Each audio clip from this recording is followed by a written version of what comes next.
बहुत समय की पुरानी बात है। दीनानाथ गांव में एक किसान रहता था। वो बहुत ही गरीब था।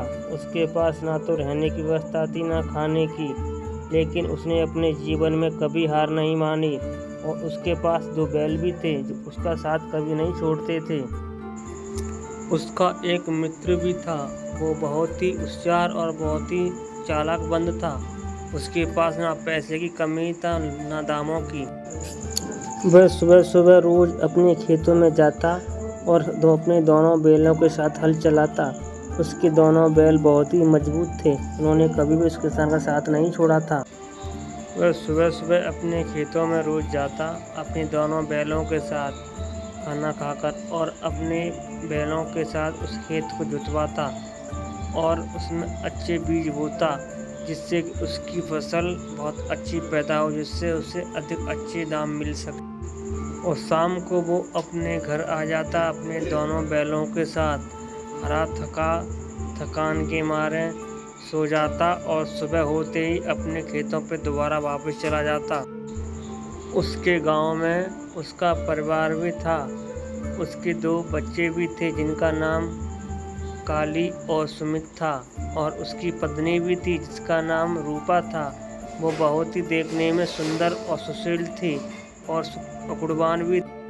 कुछ समय के बाद वो अपने खेत पर जाता है तो उसे बहुत अच्छी फसल उगी हुई मिलती है, जिसे वो अच्छे दामों में बाजार में बेच आता है।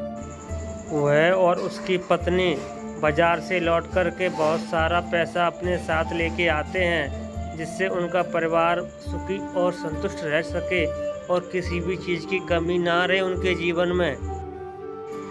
वो जंगल में होते हुए अपने दोनों बैलों के साथ खेतों पे जाता और बहुत सारी अच्छी फसल उगाता, जिससे कभी भी वह दुखी नहीं रहता था। और उसका परिवार भी बहुत कुशल रहने लगा, जिससे उसके घर में कभी भी धन और दौलत की कमी नहीं रही। इसी बात से कहते हैं कि मेहनत का फल मीठा होता है, देर से ही पर सही पर अच्छा मिलता है। आप लोगों से भी कहना है कि मेहनत करते रहें।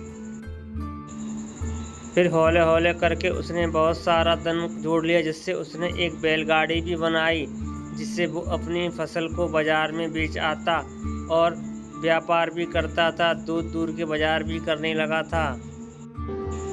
देखते ही देखते उसके पास बहुत सारी ज़मीन हो गई और उसने अपना मकान घर भी बहुत अच्छे से बना लिया था, जिससे उसका घर पहले टूटा फाटा था लेकिन अब बहुत ही अच्छा बना लिया था।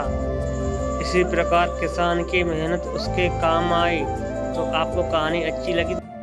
अगर आपको हमारी वीडियो अच्छी लगती है तो लाइक, शेयर और सब्सक्राइब कर। फिर मिलेंगे इस सच्ची कहानी के साथ, इसलिए हमारे चैनल को सब्सक्राइब करें और शेयर करें और लाइक भी करें। धन्यवाद।